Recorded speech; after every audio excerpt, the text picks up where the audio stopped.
जिंदाबाद जिंदाबाद डॉक्टर अंजना गांधी जिंदाबाद जिंदाबाद जिंदाबाद डॉक्टर अंजना गांधी जिंदाबाद जिंदाबाद जिंदाबाद। जो मेरे दादाजी भी थे वो भी स्वतंत्रता सेनानी रहे हैं।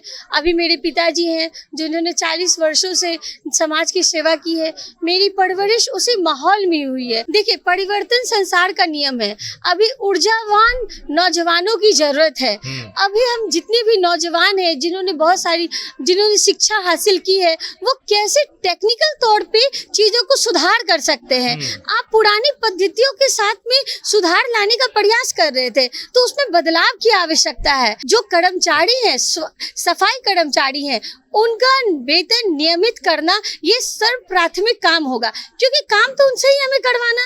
अगर वो खुश रहेंगे तो देखिएगा पटना कैसे स्वच्छ हो जाएगा। ठीक है, तो जल जमाव के लिए वाटर ड्रेनेज सिस्टम जो है, अंडरग्राउंड वाटर ड्रेनेज सिस्टम का कैसे हम काम कर सके। जैसे मैंने पूरे भारत भ्रमण किया है, मैंने हर राज्यों के सिटीज के मॉडल्स को देखा है, तो उनका मैं यहाँ पे लाना चाहूंगी। आप जाम में फंसे क्यों नहीं, आप किसी को बोल रहे कि इस जाम से हमें छुटकारा दिलवाएं, क्यों हम उससे रोज लड़ रहे हैं। ये तो रोज की समस्या ना, कि अब घर से निकलने से पहले आधा एनर्जी आपका वही वेस्ट हो गया, तो आप कैसे काम कीजिएगा ठीक से। तो हमें अच्छा काम करवाने के लिए इस जाम मुक्त पटना को बनाना होगा। जिस एक प्रमुख समस्या और भी जैसे हमें देखने को मिलती है कि झुग्गी झोपड़ियों में जो लोग रहते हैं, उन्हें जहां तहां निकाल दिया जाता है, या फिर वो डरे हुए रहते हैं कि आज वो इस घर में आज यहाँ पे सो पाएंगे कि नहीं सो पाएंगे। तो उसके लिए उनके लिए रिहैबिलिटेशन सेंटर जैसा हम खोलेंगे, ताकि वो वहाँ पे स्थायी तौर पे रह सके, वो डरे नहीं रहने के लिए।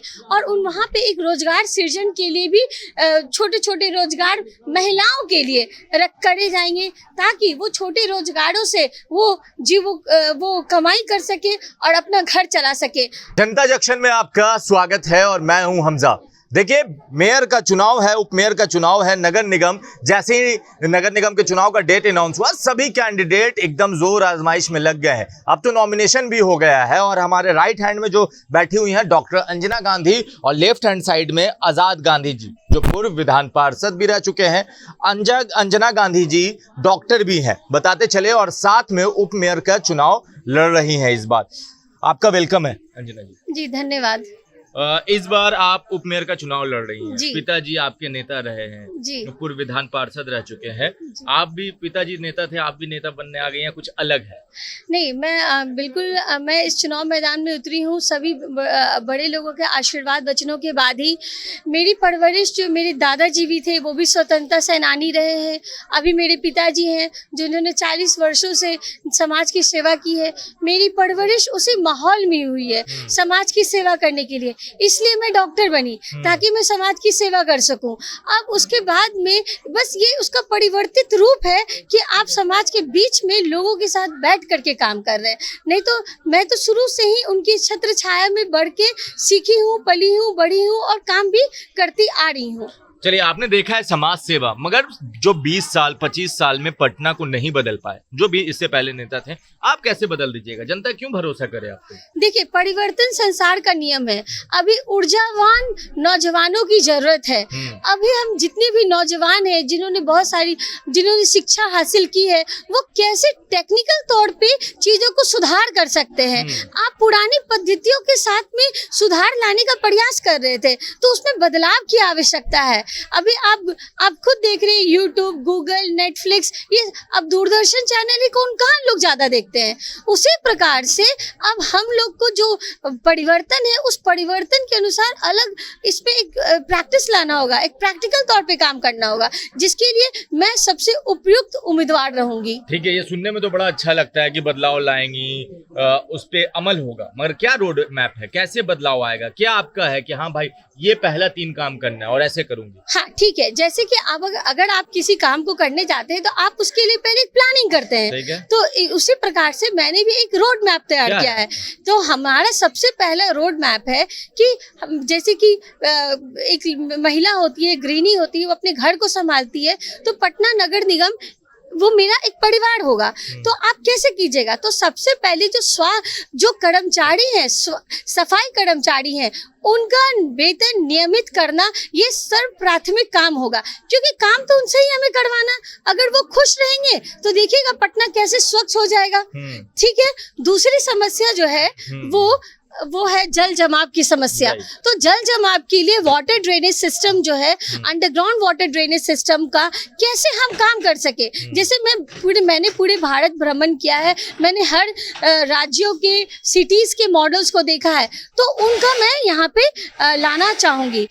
दूसरा, जाम की समस्या से, अब हम ट्रैफिक की समस्या से हम सब रूबरू हर दिन होते हैं। ऐसा लगता है कि किसी चीज का हमें आदत पड़ चुका है, एडिक्शन हो गया है और हम उसको तोड़ नहीं पा रहे। अरे जाम में तो फंसे हैं, क्या बात है, आदत पड़ी हुई है। इस आदत को, इस सोच को बदलना है हमें। क्यों आप जाम में फंसे? क्यों नहीं आप किसी को बोल रहे कि इस जाम से हमें छुटकारा दिलवाएं? क्यों हम उससे रोज लड़ रहे हैं? ये तो रोज की समस्या ना, कि अब घर से निकलने से पहले आधा एनर्जी आपका वही वेस्ट हो गया, तो आप कैसे काम कीजिएगा ठीक से? तो हमें अच्छा काम करवाने के लिए इस जाम मुक्त पटना को बनाना होगा, जिसके लिए हम लोग बहुत सारी पॉलिसीज लाएंगे, जिसमें मेरा सर्वप्रथम होगा one vehicle policy, bicycle policy लाना, जिसमें कि बाइसिकल्स जो हैं जीपीएस से अटैच रहेंगे, और जिसके द्वारा आप छोटे छोटे क्षेत्रों में, छोटे जगह जगह पे उन साइकिल से आप जा सकते हैं।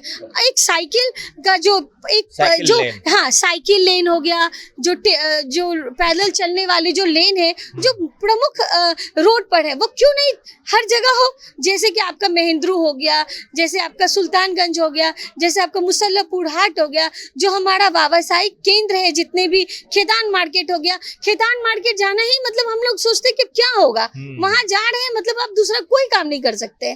तीसरी, लड़कियों की समस्याएं, जो लड़कियां बाहर नौकरी करने निकल रही हैं, पढ़ाई करने के लिए निकल रही हैं, तो उन्हें छेड़खानी जैसी समस्याओं को से सामना करना पड़ता है, तो उसके लिए हम काम करेंगे। और सीसीटीवी कैमरा लगवाना, ये भी हमारी प्राथमिकता रहेगी।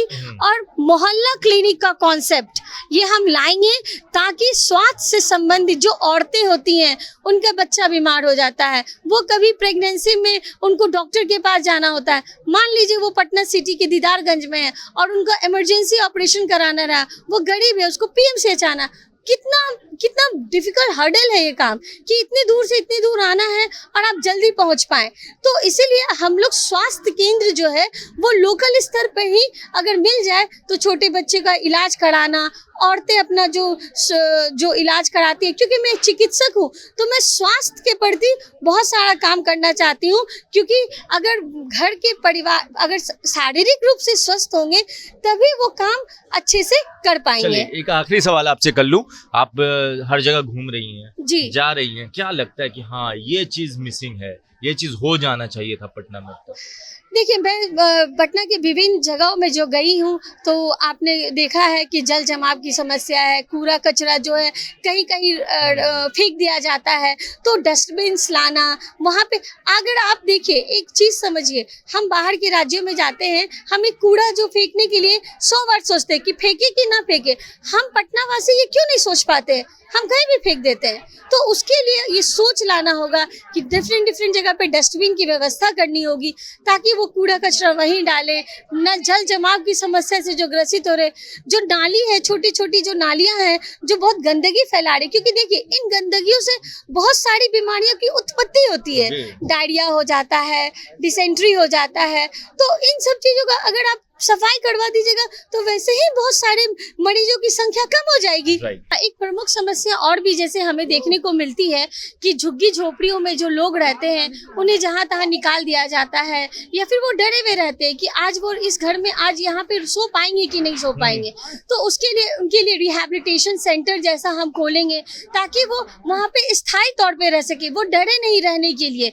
और वहाँ पे एक रोजगार सृजन के लिए भी छोटे छोटे रोजगार महिलाओं के लिए करे जाएंगे, ताकि वो छोटे रोजगारों से वो कमाई कर सके और अपना घर चला सके। आप वेंडर्स लोग को देखते होंगे, जो छोटे छोटे खोपचे जैसे लगा के रखते हैं, वेंडर्स ठेला लगा के रखते हैं, तो उनके लिए भी एक व्यवस्थित तरीके से वो कहाँ रहे बेचारे, उनके लिए भी हम बहुत अच्छा काम करेंगे, ताकि उनके लिए लाइसेंस देंगे, वेंडर शॉपिंग लाइसेंस देंगे। तो मतलब उनका डर आप खत्म कर देंगे कि पुलिस भगा ना दे डेली। हाँ, वो उनका डर खत्म करेंगे ताकि वो भगाए नहीं और वो अपना काम जो है वो अच्छे से कर सके, ताकि उनका जीवोपार्जन भी अच्छा होता रहे और अपना परिवार वो अच्छे से चला। तो ये आपका जो है तो कोई डेडलाइन होगा ना कि मैं बनी तो 6 महीने में कर दूंगी, 1 साल में कर दूंगी, या चुनावी भाषण ही रह जाएगा? नहीं, ये चुनावी भाषण बिल्कुल नहीं रहेगा। मैं वेंडर्स लोग के लिए जो काम है वो 1 से 2 महीनों में कर दूंगी। 1 से 2 महीने में जी। चुनावी भाषण नहीं रहेगा ये? चुनावी भाषण मेरी जितनी भी मैंने जो भी घोषणा पत्र में ये जो चीजें बोली हैं, ये सब बुनियादी चीजें हैं जो इंसान को चाहिए ही नहीं, तो उसके लिए आप समय क्यों लगाएंगे? अभी जैसे कि दुर्गा पूजा होने वाला है, दुर्गा पूजा में भी छठ पूजा होने वाला है, तो घाट पे छोटे छोटे घाटों का निर्माण करवाना, वहाँ भी रोजगार के लिए हम बात करेंगे। वहाँ भी छोटे दुकान लगवाना, उन्हें कोई भगाए नहीं, वो अच्छे से इस त्योहार के समय में अपना सामान भी बेच सके और उन्हें पैसा भी सृजन हो सके। तो गंदगी से भी बहुत ज्यादा बीमारियां होती हैं और डॉक्टर अंजना गांधी उप मेयर का चुनाव इस बार लड़ रही हैं और इनका जो विजन है वो क्लियर है, क्योंकि एज अ डॉक्टर इनको पता है कि हेल्थ कैसे सही किया जाता है।